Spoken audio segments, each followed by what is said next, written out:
നിയമങ്ങളാണല്ലോ. ആശംസകളെ അറിയിക്കണേ. പനിയെ പറ്റി ഉത്തരം വളഞ്ഞേ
ത്രീയാവും ഉയർത്ത 1 2 3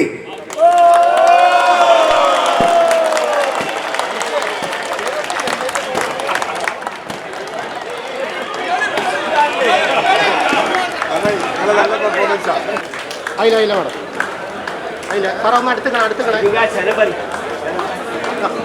അടുത്തത് Vijay Singh Padamsee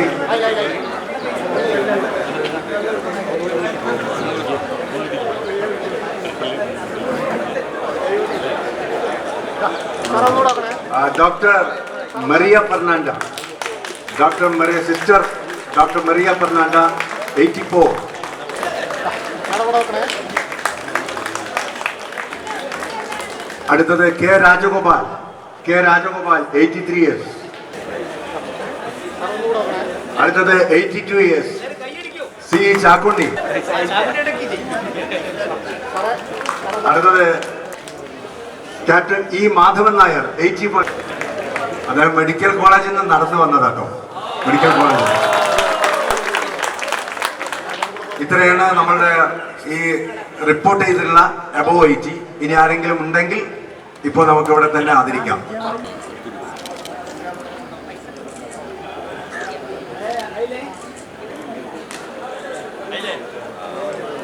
And prosecutor of Kozhikode, son of Mr. Moilin Toya and Mrs. K.T. Vivi, who a passionate sports person, has represented India in so many events in India.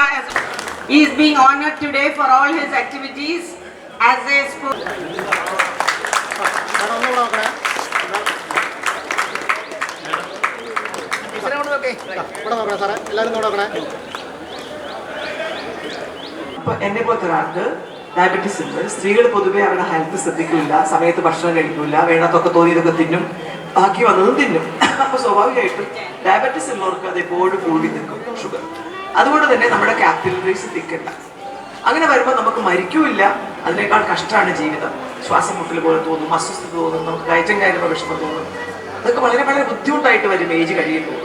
അപ്പൊ അത് ഞാൻ മനസ്സിലാക്കിയത് അതിന് മാത്രമായിട്ടൊരു medicine ഇല്ല എന്നും, സാധാരണ രീതിയിലുള്ള നമ്മുടെ ബ്ലഡൊക്കെ തിരിച്ച് ചെയ്യുന്ന തരത്തിലുള്ള കൊളസ്ട്രോള്, പ്രഷർ ഇതൊന്നും വരാതിരിക്കാനുള്ള മെഡിസിൻസിന് അപ്പുറത്തേക്ക് ഇതിനൊരു മെഡിസിൻ ഇല്ല എന്നും, ഇത് ജീവിത ശൈലി കൊണ്ട് തന്നെ മാറ്റേണ്ടതാണ്, അല്ലെങ്കിൽ ഇത് മോശമാവാതെ പിടിച്ചു നിർത്തേണ്ടതാണ് എന്നാണ് എൻ്റെ ധാരണ. അപ്പോൾ ഇത് ഡോക്ടർ അശോകൻ ഇതിനകത്ത് ഏറ്റവും ഫേമസ് ആയിട്ട് ഇന്ന് നമ്മുടെ കോഴിക്കോട്ടിലെ ഡോക്ടർമാരിൽ ഈ കാർഡിയോളജിസ്റ്റുകളിൽ ഏറ്റവും ഫേമസ് ആയ ഡോക്ടർ എന്ന നിലയിൽ ധാരാളം അനുഭവങ്ങളുള്ള ഡോക്ടർ എന്ന നിലയിലും എന്നെ പോലെ വിഷമിക്കുന്ന കുറേ സ്ത്രീകൾ ഉണ്ടാവാം.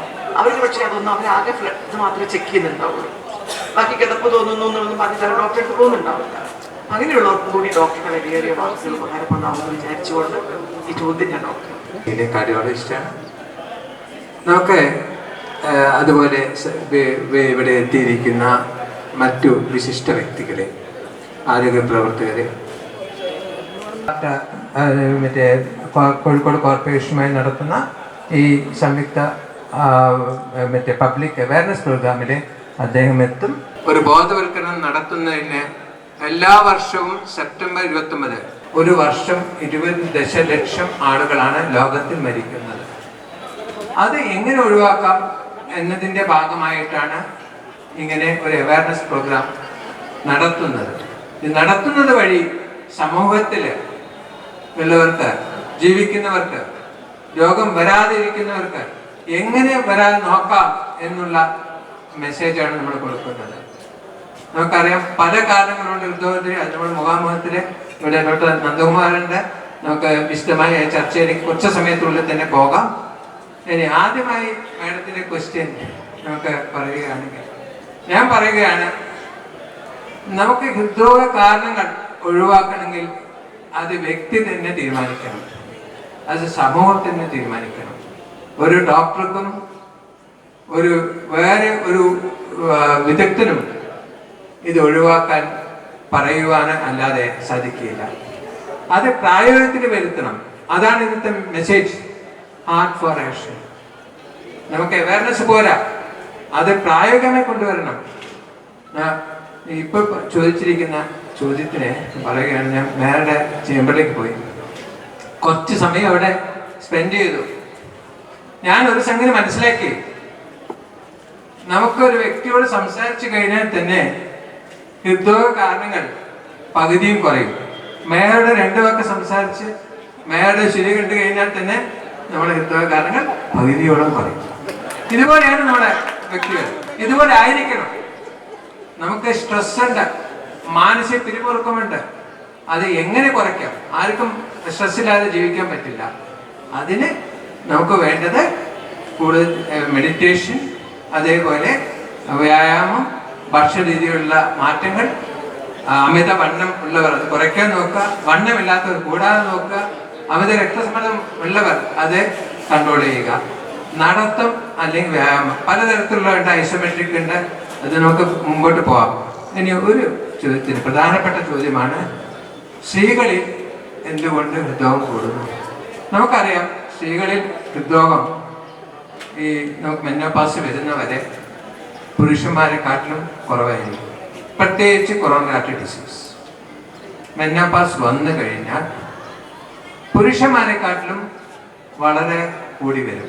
ഇതിന് ഹോർമോണാണ് ഒരു മുഖ്യമായ കാരണം. പിന്നെ നമുക്കറിയാം, ഈ മാഡം ചെറിയൊരു വാക്കിൽ തന്നെ സൂചിപ്പിച്ചു, ഭക്ഷണ രീതിയിൽ ഉള്ള മാറ്റം. പലരും കഴിക്കുന്നത് ഭക്ഷണം നമുക്ക് കിട്ടുന്ന ഭക്ഷണമായിരിക്കും, വ്യായാമം ഉണ്ടാവില്ല. വീട്ടിലെ ഏറ്റവും കൂടുതൽ ടെൻഷൻ, സ്ട്രെസ് ഉണ്ടാകുന്നത് സ്ത്രീകളിലാണ്. അപ്പം ഇങ്ങനെയുള്ള കാരണങ്ങൾ കൊണ്ടാണ് ഇത് വരുന്നത്. മൈക്രോവാസ്കുലർ ആൻജൈന നമുക്കറിയാം, ഹൃദയധമനിയിൽ വലിയ രക്തക്കുഴലിൽ തടസ്സം വന്നു കഴിഞ്ഞാൽ നമുക്ക് ഹൃദയാഘാതത്തിന് സാധ്യതയുണ്ട്. ചെറിയ രക്തക്കുഴലിൽ തടസ്സം വന്നാൽ വേദന ഉണ്ടാക്കാം, നടക്കുമ്പോൾ കിതപ്പുണ്ടാക്കാം. അതേപോലെ മറ്റു ചില, ഇത് കൂടുതൽ കാണുന്ന പ്രമേഹ രോഗികളിലും സ്ത്രീകളിലുമാണ്. അപ്പം അത് നമുക്ക് പറഞ്ഞ കാരണങ്ങളാണ്. നമുക്ക് ചികിത്സ വേണം, അത് മരുന്നായാലും. കറക്റ്റായിട്ട് എക്സസൈസ് ചെയ്തിട്ടും ഫുഡ് കൺട്രോൾ ചെയ്ത് ഈ പറഞ്ഞ രീതിയിൽ എല്ലാം കൺട്രോൾ ചെയ്ത് നമ്മൾ ജീവിക്കുകയാണെങ്കിൽ ഹാർട്ട് അറ്റാക്ക് വരില്ലേ എന്നുള്ളത്. ഹാർട്ട് അറ്റാക്ക് വരാനുള്ള സാധ്യതകൾ, പ്രധാനമായിട്ടുള്ള കാരണങ്ങളെല്ലാം നമ്മൾ ടാക്കിൾ ചെയ്താൽ അതിൻ്റെ സാധ്യതകൾ നമുക്ക് വളരെ വളരെ അധികം അളവിൽ കുറയ്ക്കാൻ പറ്റും. അത് ഉറപ്പാണ്, അക്കാര്യത്തിൽ സംശയമില്ല. കാരണം ഇവിടെ സൂചിപ്പിച്ച കൺവെൻഷണൽ ആയിട്ടുള്ള റിസ്ക് ഫാക്ടേഴ്സ് ഉണ്ട്, അതായത് ഡയബറ്റീസ്, ഹൈപ്പർ ടെൻഷൻ, സ്മോക്കിങ്ങും കൊളസ്ട്രോളും. പിന്നെ മൈനറായിട്ട് റിസ്ക് ഫാക്ടേഴ്സ് വരുന്നത് ഫാമിലി ഹിസ്റ്ററിയും സ്ട്രെസ്സുമാണ്. ഇത് കൂടാതെ നമ്മൾ പൊതുവേദികളിൽ അധികം ചർച്ച ചെയ്യാത്ത മൈനറായിട്ടുള്ള പല റിസ്ക് ഫാക്ടേഴ്സും ഉണ്ട്. അത് നമുക്ക് അത്ര അങ്ങോട്ട് അതിൻ്റെ ഒരു കോൺട്രിബ്യൂഷൻ ഇല്ലാത്തതുകൊണ്ടാണ് നമ്മൾ അത് അത്ര ചർച്ച ചെയ്യാത്തത്. അപ്പം ഏകദേശം ഒരു 90% എനിക്ക് തോന്നുന്നത് നമുക്ക് ഈ പറഞ്ഞ മെഷേഴ്സിനെ കൊണ്ട് തന്നെ നമുക്ക് കൺട്രോൾ ചെയ്യാൻ പറ്റും. പക്ഷേ എപ്പോഴും നമ്മൾ കൺട്രോൾ ചെയ്യാൻ ശ്രമിക്കുമ്പോൾ ഒരു 90% സക്സസ് എന്ന് പറയുന്നത് വളരെ ഹൈ റേറ്റ് ഓഫ് സക്സസ് ആണ്. നമ്മൾ മനസ്സിൽ കാണേണ്ട എന്താ വെച്ചാൽ, ലോകമെമ്പാടും ഉള്ള കണക്കുകൾ എടുത്തു കഴിഞ്ഞാൽ മരണനിരക്കിൽ ഏറ്റവും മുൻപന്തിയിൽ നിൽക്കുന്നത് ഹൃദ്രോഗമാണ്. അപ്പോൾ അതിൽ നമുക്ക് ഇത്രയും വലിയൊരു കുറവ് വരുത്താൻ പറ്റുമെങ്കിൽ അത് വലിയൊരു നേട്ടം തന്നെയാണ്. മഹാനായ ഡോക്ടർ നന്ദകുമാർ സാർ ഇവിടെ ഉണ്ട്. സാറിനോട് ഞാൻ ആദ്യം നന്ദി പറഞ്ഞു. ഹൃദയത്തിൻ്റെ ഭാഷയിൽ തിരിച്ചു കിട്ടിയ ജന്മമാണ് എൻ്റെത്. കാരണം ഇറ്റ് വാസ് നോട്ട് എന്താ പറയുക heart attack. I was gone case, severe cardiac arrest ആണെന്നാണ് ഡോക്ടറുടെ ഭാഷയിൽ പറഞ്ഞത്. ടൈമിൽ അറ്റൻഷൻ കിട്ടിയതുകൊണ്ടും നിർമ്മല ഹോസ്പിറ്റലിൽ ഞാൻ കറക്റ്റ് ടൈമിൽ എത്തിയതുകൊണ്ടും 3 മാസം മുമ്പ് എൻ്റെ ഉമ്മ പാപ്പ അവിടെ ഉണ്ട്, 2 പേരും ഇവിടെ ഉണ്ട്. അവർക്കും ഉമ്മയ്ക്ക് ഇതേപോലെ കാർഡിയാക് അറസ്റ്റ് വന്നിട്ട് രക്ഷപ്പെടുത്തിയതാണ് ഈ ഡോക്ടർ. അതുകൊണ്ടാണ് ഞാൻ നിർമ്മല ഹോസ്പിറ്റലിലേക്ക്.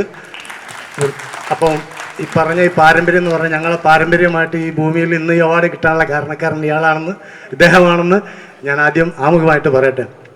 സാർ, ഞാൻ എൻ്റെ ചോദ്യം എന്താണെന്ന് വെച്ചാൽ, ഞാൻ കളിക്കാറുണ്ട്. എൻ്റെ പപ്പയാണ് മുമ്പിലിരിക്കുന്ന 88 വയസ്സിൽ കൂടുതൽ ഏറ്റവും സീനിയറായ മനുഷ്യനെ ആദരിക്കുകയും ചെയ്തു. ഇവിടെ ഇരുന്നു mister Moideen Koya.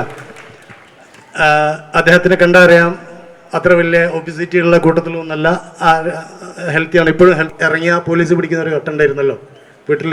I was shut. Ground തൊട്ടടുത്ത് മെഡിക്കൽ കോളേജ് ഗ്രൗണ്ടിൽ പ്രാക്ടീസ് തുടങ്ങി. കളിച്ച് നടന്ന് ഞാൻ എൻജിനീയർ ആയിരുന്നു. വിപ്രോയിൽ ജോലിയൊക്കെ രാജിവെച്ച് ഇപ്പോൾ സൈക്കിൾ യാത്ര നടത്തുകയാണ്. അതിനൊരു കാരണമുണ്ട്. കാരണം ഈ ഹൃദയത്തിൻ്റെ പ്രശ്നമാണ്. ഞാൻ ഒന്നുമില്ലാണ്ട് ഡോക്ടറെ ഏതായാലും 2-3 സംഗതി എനിക്ക് പറയാൻ നമുക്ക് വൈൻഡപ്പ് ചെയ്യാം. ഒന്ന്, നമ്മൾ ഫൈസ് ഇപ്പോൾ സംസാരിച്ച് അദ്ദേഹത്തിന് നല്ലൊരു കൈ കൊടുക്കണം. കാരണം അദ്ദേഹം ഞാൻ പ്രത്യേകം പറഞ്ഞു ഫൈസിനോട്, ഇങ്ങനെ വരുമ്പോൾ സൈക്കിളല്ലാതെ നടന്ന് വരണം. അപ്പോൾ അത് നടന്നിട്ടാണ് വന്നിട്ടുണ്ട്, അതൊരു കൈയടി. പിന്നെ നമ്മുടെ ഡോക്ടർമാർ, ഈ 2 ഡോക്ടർമാർ പറഞ്ഞാൽ എമ്മാരി ഡോക്ടർമാരാണ്. ഇന്ന് വരെ കോർപ്പറേഷൻ്റെ ഒരു പങ്കാളിത്തം ഇത് ഉണ്ടാവാതിരുന്നിട്ടില്ല എന്നത് വളരെ പ്രധാനമാണ്. നമ്മളെല്ലാവരും സത്യത്തിൽ മനസ്സുകൊണ്ട് മിസ് ചെയ്യുന്ന ഒരാൾ ഡോക്ടർ കുഞ്ഞാലിയാണ്. അതുകൊണ്ട് ഡോക്ടർ കുഞ്ഞാലി ഇത് കേൾക്കുന്നുണ്ടോ എന്ന് എനിക്ക് അറിഞ്ഞുകൂടാ. നിങ്ങൾ അദ്ദേഹത്തെ കണ്ട് പറയണം എല്ലാവർക്കും. ഞാൻ വന്നപ്പോൾ തന്നെ പറയൂ, ഡോക്ടർ ഇല്ലാത്ത വല്ലാതെ തോന്നുന്നുണ്ടല്ലോ എന്ന് വന്നപ്പോൾ തന്നെ പറയുന്നുണ്ടായിരുന്നു. അതുകൊണ്ട് അദ്ദേഹത്തെ നമുക്കെല്ലാം ഓർക്കാം. അദ്ദേഹം വേഗത്തിൽ കാലൊക്കെ സുഖമായിട്ട് വീണ്ടും നമ്മുടെ അടുത്തേക്ക് വരട്ടെ എന്ന് നമുക്ക് എല്ലാവർക്കും പ്രാർത്ഥിക്കാം. നോക്കൂ, 2 ഡോക്ടേഴ്സും പറഞ്ഞു ഏറ്റവും അധികം ആൾക്കാർ മരിക്കുന്നത് പ്രത്യേകിച്ച് കേരളത്തിൽ ഹാർട്ട് അറ്റാക്ക് കൊണ്ടാണെന്ന് പറഞ്ഞു. അപ്പോൾ ജനങ്ങളുടെ ആ പ്രശ്നത്തിന് ഏറ്റവും അനുയോജ്യമായ നടത്തം, അതുപോലെ ബോധവൽക്കരണം, അതുപോലെ സംശയ നിവൃത്തികൾ, ഇങ്ങനെയുള്ള പരിപാടി ഒരു വർഷം മുഴുവനും ചെയ്യുന്നതാണ് വാസ്തവത്തില് heart care society doctor Kunjali ആരംഭിച്ചത്. അപ്പൊ അതുകൊണ്ട് തന്നെ കോർപ്പറേഷൻ ഇങ്ങനെ ഒരു വർഷം മുഴുവൻ നീണ്ടു നിൽക്കുന്ന പരിപാടികൾ നടത്തുന്ന ഒരു വലിയ മഹാപ്രസ്ഥാനമായി മാറിയിട്ടുള്ള ഹാർട്ട് കെയറിനോടൊപ്പം ചേർന്ന് പ്രവർത്തിക്കുന്നതിൽ അഭിമാനമാണ്, സംതൃപ്തിയാണ്. അതോടൊപ്പം ഇതിലേക്ക് കടന്നു വരുന്ന എല്ലാ സംഘടനകളെയും നമ്മൾ കാണുന്നത് സമൂഹത്തിന്റെ ഒരു പരിച്ഛേദമാണ് നമ്മളിവിടെ കണ്ടത്. അതുകൊണ്ട് ഈ സന്ദേശം എല്ലാവരിലേക്കും എത്തുമ്പോൾ കോർപ്പറേഷന് അതിലേറെ എന്ത് ആനന്ദമാണ് ഉണ്ടാവേണ്ടത്.